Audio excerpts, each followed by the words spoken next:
Pero ang sabi ni Secretary Doke, huwag muna kasi above 59 years old ka na, sabi niya. Hindi natin alam kung ano ang epekto. So we will follow what our Secretary of Health will say. Notably, our vaccination program against COVID-19 will be the biggest vaccine campaign in the history of the country. The government intends to inoculate 50 to 70 million Filipinos by the end of 2021.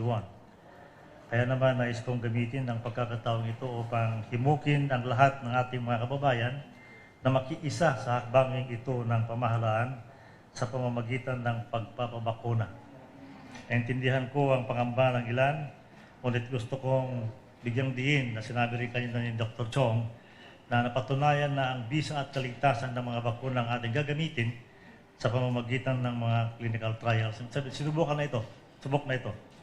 Nasuri na rin mabuti ng mga eksperto, kabilang ang World Health Organization, ang mga resulta ng mga trials na ito. So it is approved by the World Health Organization.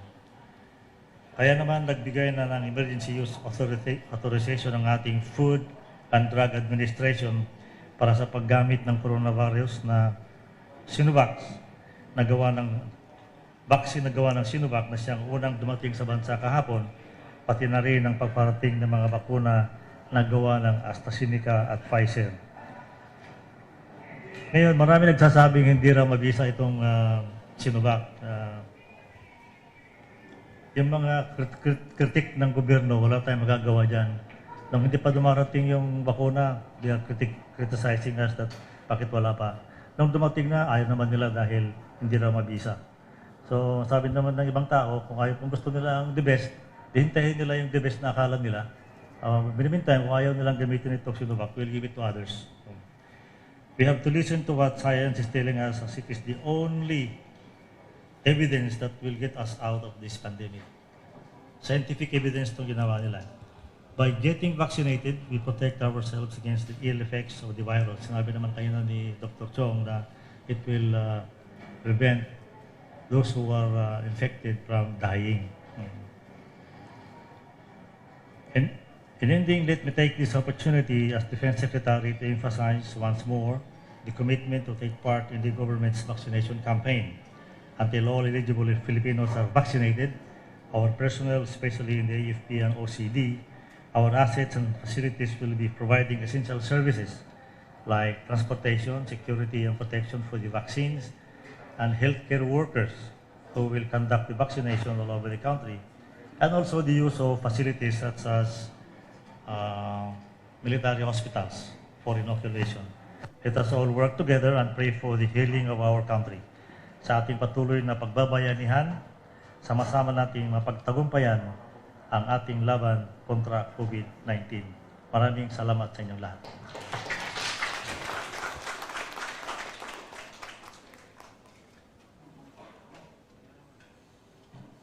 Thank you very much, Secretary Lorenzana.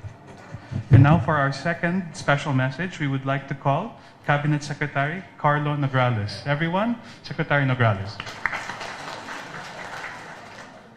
Maraming salamat po sa aking kabalikat sa serbisyo, Secretary Delphine Lorenzana, sa ating partner dito sa QC, ako bilang Big Brother ng Quezon City Mayor Joy Belmonte, Director Napoleon Arevalo, at ang buong puwersa ng Department of Health, Dr. Dominador Chong, at ang buong puwersa ng Veterans Memorial Medical Center, sa mga kabalikat ko sa serbisyo mula sa Department of National Defense, Department of Health, DILG, at ibang mga sangay at ng gobyerno, ibang ahensya, at sa ating mga healthcare workers na nandito ngayon.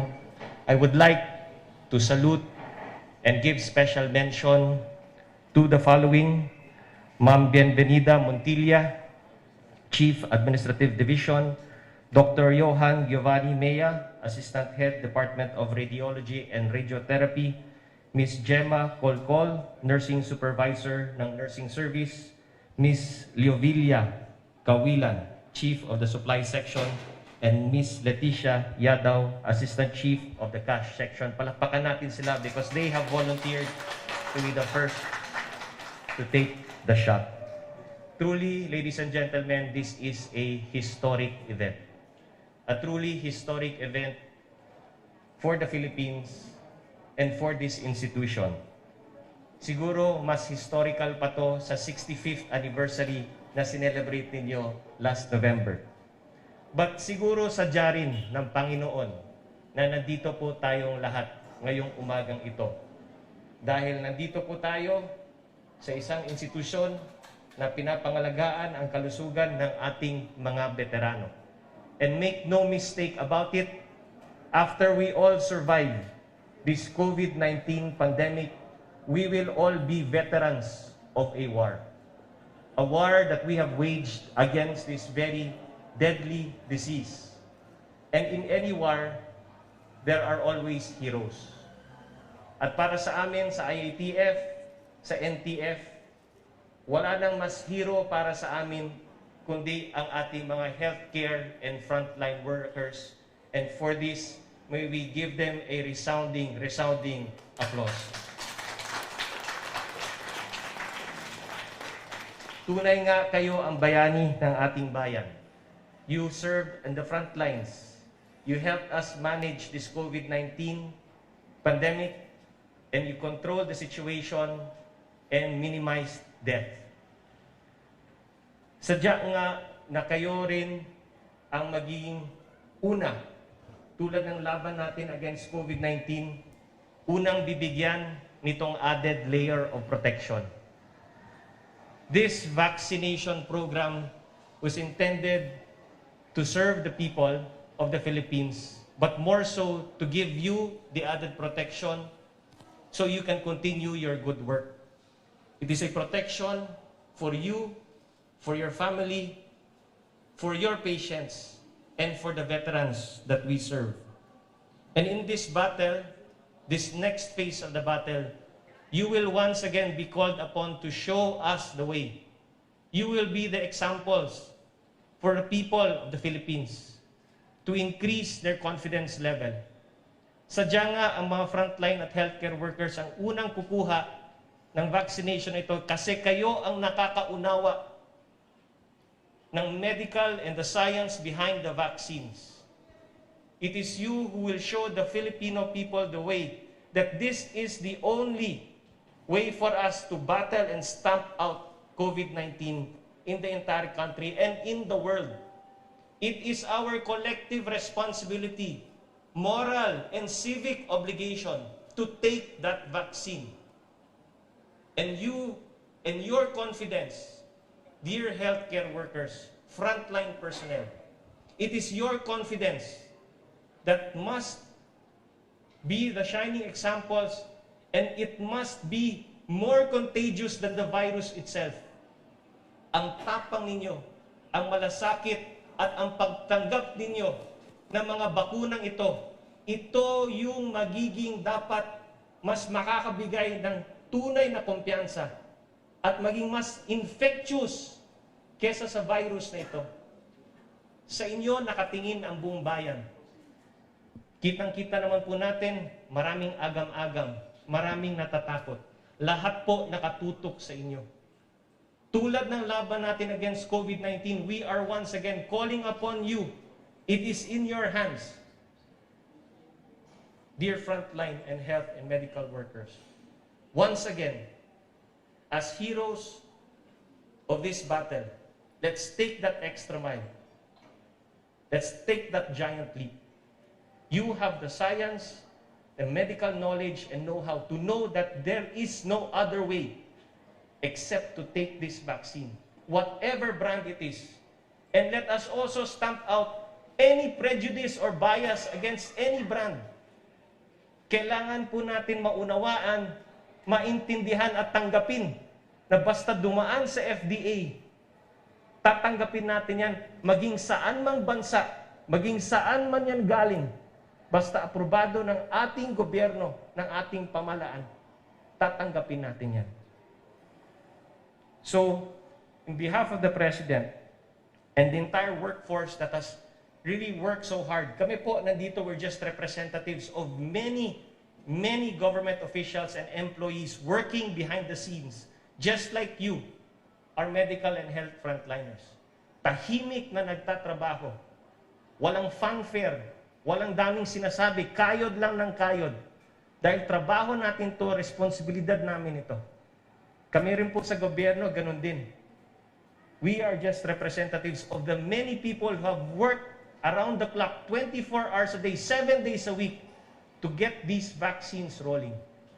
Kahit anumang batikos, kahit anumang nega dyan, maraming mga nagtatrabaho para dumating ang araw na ito.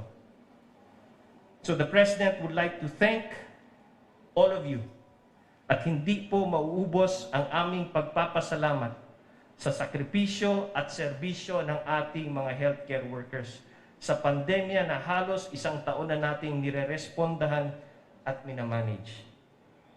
Sa gitna ng ating pinagdadaanan bilang isang bansa, sa laban at gyera na ito kontra COVID-19, sa patuloy na kooperasyon at pagkakaisa ng lahat, aahon at aahon din po tayo.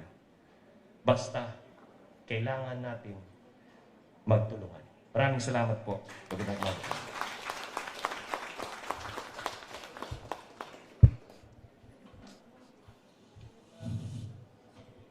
Thank you very much, Secretary Nograles.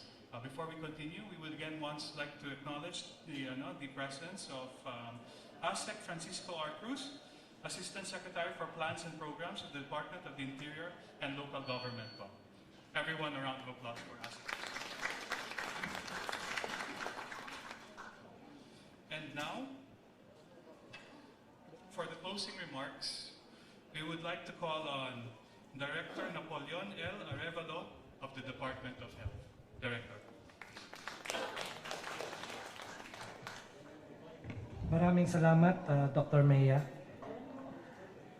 Secretary Delphine N. Lorenzana, the Secretary of the Department of National Defense, Secretary Carlo B. Nograles, our Cabinet Secretary, ang ating butihing Mayor ng Quezon City, Mayor Joy Belmonte, siya po ay tumungo na sa Lang Center for the same activity, Assistant Secretary Francisco R. Cruz of the DND, ang ating mga kasamahan, key officials sa DND, Dr. Dominador M. Chong, the Director of the Veterans Memorial Medical Center, ang ating mga kapamilya sa Veterans Memorial Medical Center, magandang umaga po sa ating lahat.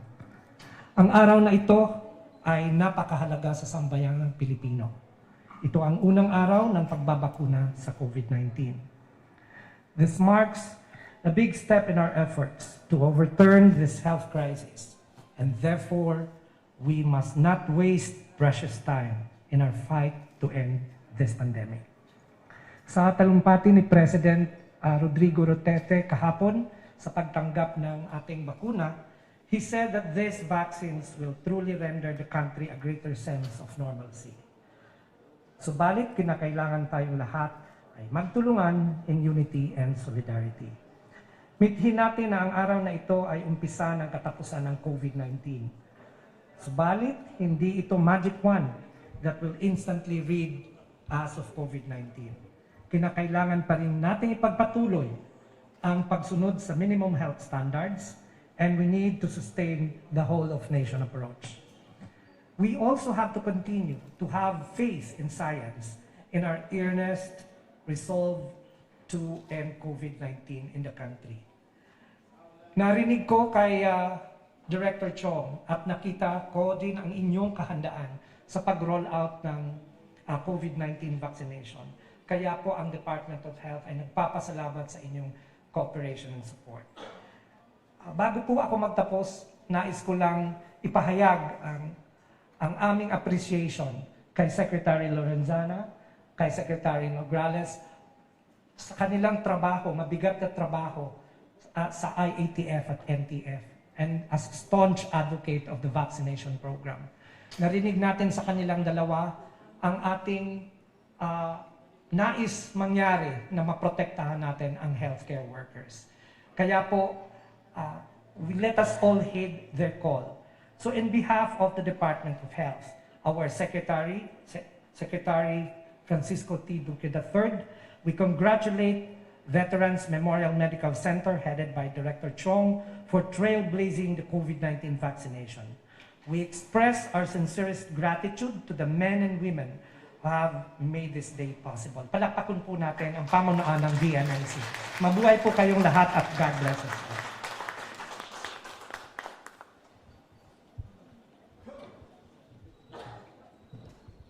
Thank you very much, Director Arevalo.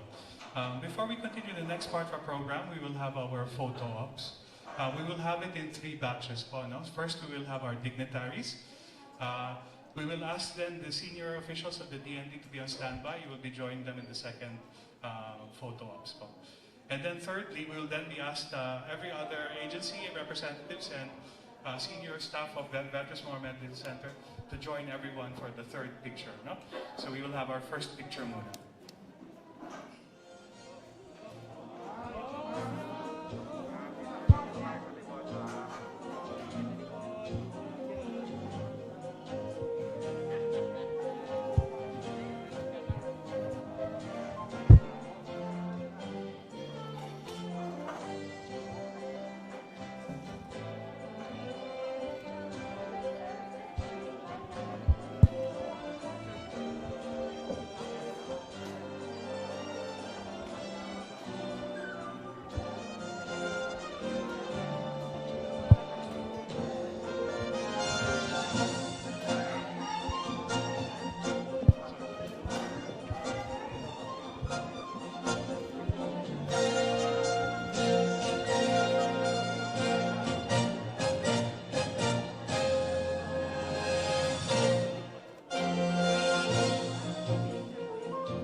Gusto nyo ba? Forward natin sila.